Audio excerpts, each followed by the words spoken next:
Well, folks, welcome back to Rimshots with Sean, brought to you by Barstools and Bandtalk. I'm with Worth. I'm with Logan.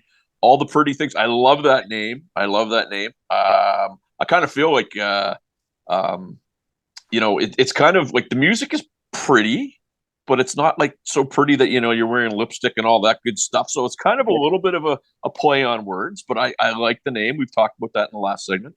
Worth, you hit on something just before we ended the last segment about so much content out there, and really I think we're getting to the point now where you just can't put out somebody playing a kazoo and think that you're getting, well, who knows, in this day and age maybe you get 8 million hits, but people are looking for real stuff. They're looking for effort. They're looking for true music. They're looking for to be entertained. Is that a fair statement? Absolutely, man. And I'll speak to this. I always tell my artists this whenever I'm recording or producing. Whatever you give to the microphone is what comes out of those speakers, not just in a technical sense, but in an emotional sense. And I think a lot of music today, it's very technically beautiful, but it feels to me and sounds to me like some of it is lacking in that emotional content and delivery.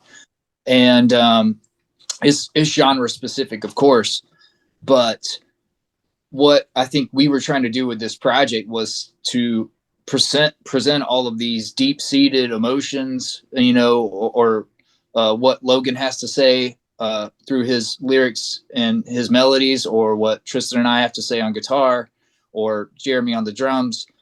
I think that what we're trying to do is really put ourselves into the music, because when you put yourself into your art, people will recognize that and then ultimately gravitate towards it.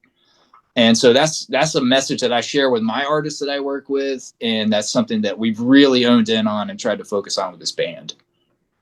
I have a friend up here where I'm from, and I play with him every now and again. He's got a band that he used to call the League of Distinguished Gentlemen. And basically what that was a bunch of people that were from other bands that got together every so now and again and just kind of played shows.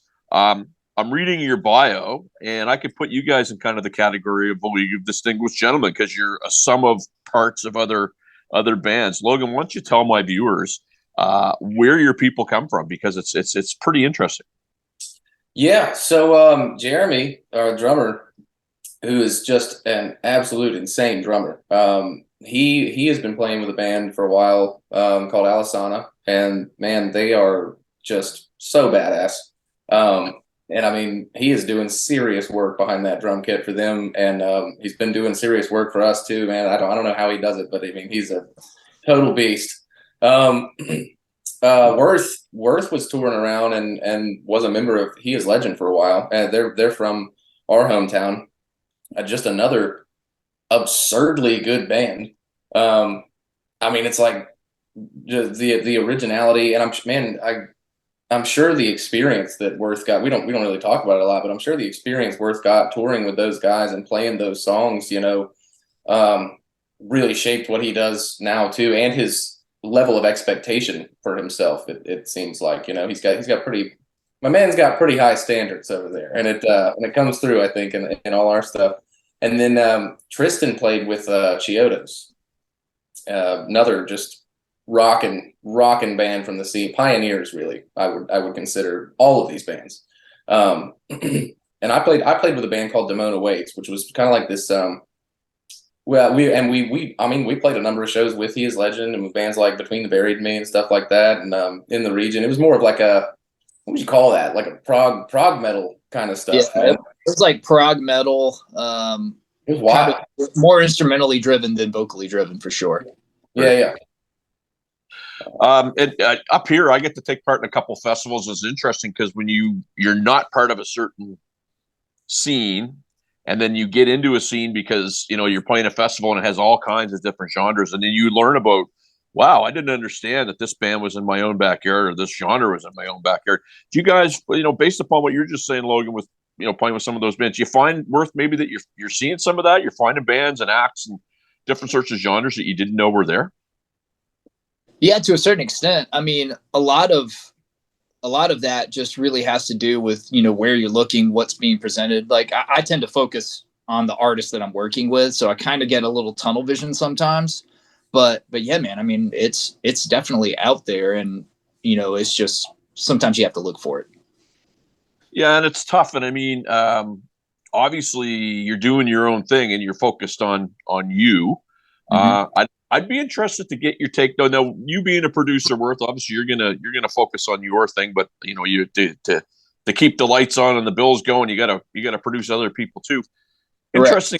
Interested to find out about your thoughts on networking. This is something that comes up on my show and with my sphere, networking and the importance of it. Some people think that it's not important. Some people that think, oh, you know what, it's only about me. I'd be interested to get your take, you two, on networking and what it means to a musical career. I mean, networking is crucial, crucial. And if you don't think it is, then that might be why you are where you are. Every community that I'm a member of has consistently uplifted its its base.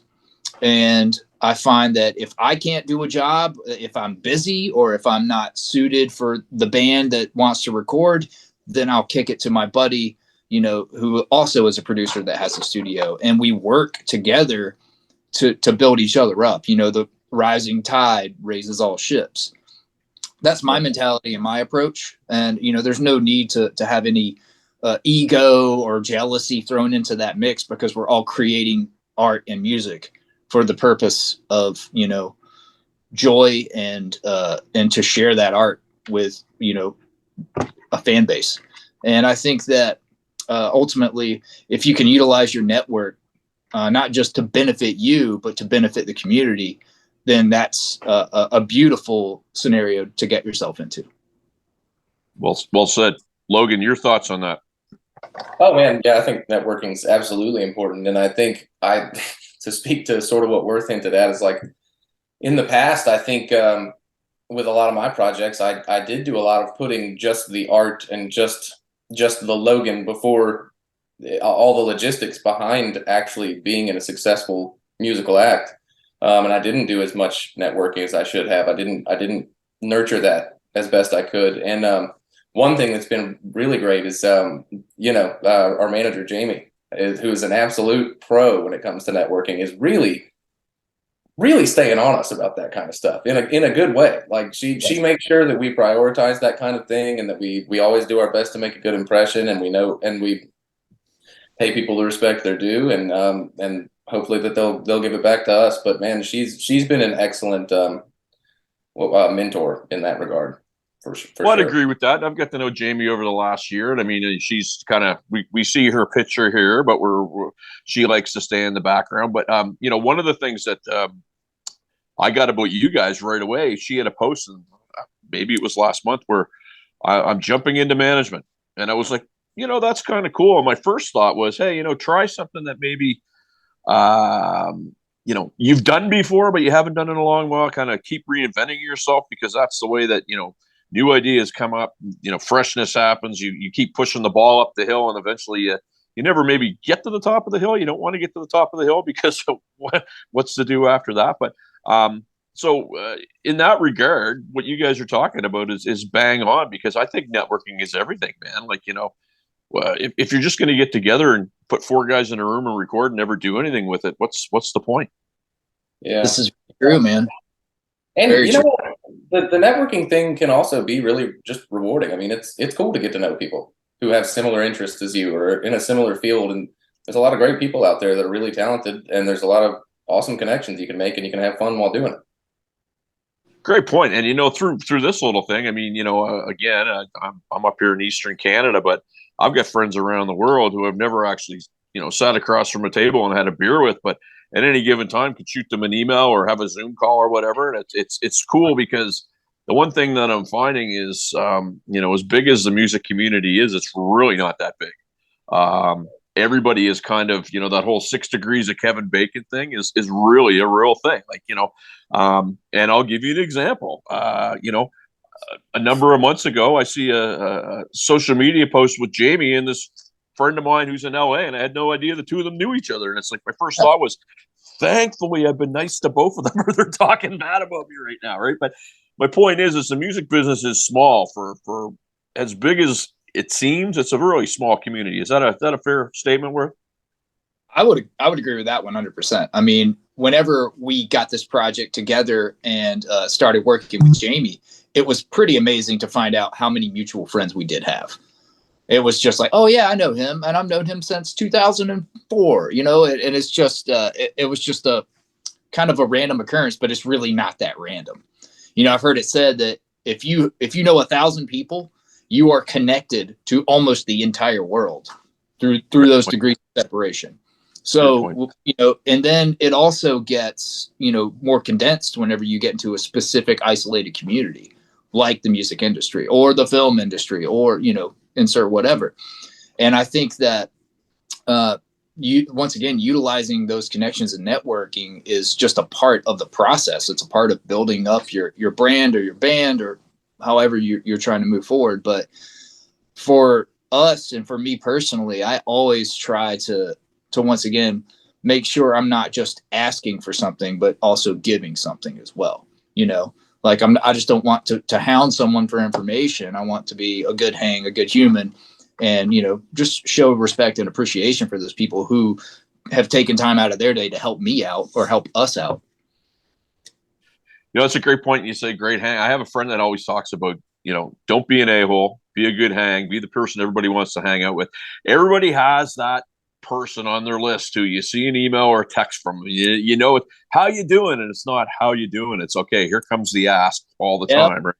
Yep. And you have to make that decision. Okay, am I going to go to the well for them one more time, or am I not? And you know, it's tough, but I always want to be the person, if I'm sending somebody a note, that they're not going, oh my God, here he is again, asking me for something. Right.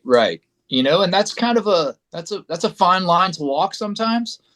But I think that, me personally, I always try to go out of my way, once again, just to help someone if I see they need help.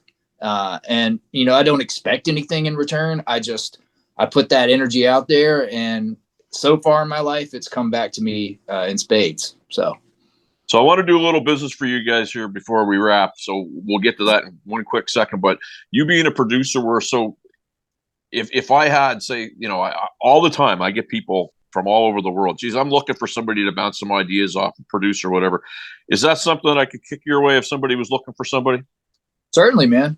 Shoot them my way. If nothing else, we're making a contact. You know, we're establishing a friendship or a relationship. Even if you don't work with me, I might know the guy who is perfect for you. So, yeah, shoot them my way, man. Awesome. So, Logan, I know how to find you guys. Jamie sent me all the info. Where are my viewers going to find out about all the pretty things? Where are they going to find out? I'd love for them to find out on our Instagram, which is at All the Pretty Things Official. Our YouTube channel, which should be at All the Pretty Things Official. And, you know, Spotify, Apple Music. Tidal. Well, you know what? And to that point, Jamie's been sending me some stats. You guys are getting, like, your hits and things are going, like, you know, your lyric video had almost 35,500 views in a short period of time. You know, your Spotify streams almost 13,000. The one here that I love, because I'm an analytics guy, social media, 1,488% increase in traffic on your social media. Like, that's incredible, right? So, I mean, things are happening for you guys, right? We're really excited, man. And a lot of that, again, has to do with Jamie pushing us and, you know, calling in favors and being a good person and being a good hang and, you know, having resources as a result of that. Yeah, it's been great. Last question I have, and it's might be a little bit of a strange one for you guys, but my neck of the woods, a number of years ago, there used to be a lot of bands that used to come up here in Halifax from Raleigh, North Carolina. Is there still a scene in Raleigh, North Carolina, like there used to be? I think so. I mean, I think it's probably changed, you know. You may have been, if you're talking a number of years ago, man, I know what you're talking about, like heavier bands and like rock and roll stuff, like serious heavy rock, and hardcore and screamo, and man, there were ton of bands in that area, in that part of the state, and they were touring and they were doing well. I know there are still plenty of them, but I think the scene, from what I've witnessed, has sort of morphed more into like a lot of Americana, really good Americana, and like what would I call it? Kind of like that new age. There's a lot of like this gospel fusion going on. I absolutely love, and I hope it comes your way. But man, yeah, there are a lot of great bands. I think the scene is just kind of flipped a bit. Yeah, and I mean everything cycles, right? And there seems to be a cycle in your neck of the woods because, like I said, I've been talking to an awful lot of folks in North Carolina. So, congrats for all the success you guys are having. Want to keep my eye on you fellas. Stay in touch. If there's anything I can ever do to help you, by all means, you know how to get a hold of me. And thanks a lot for doing this, gents. Yeah. Sean, we appreciate it. Peace. Thanks. Been good. Have a good one.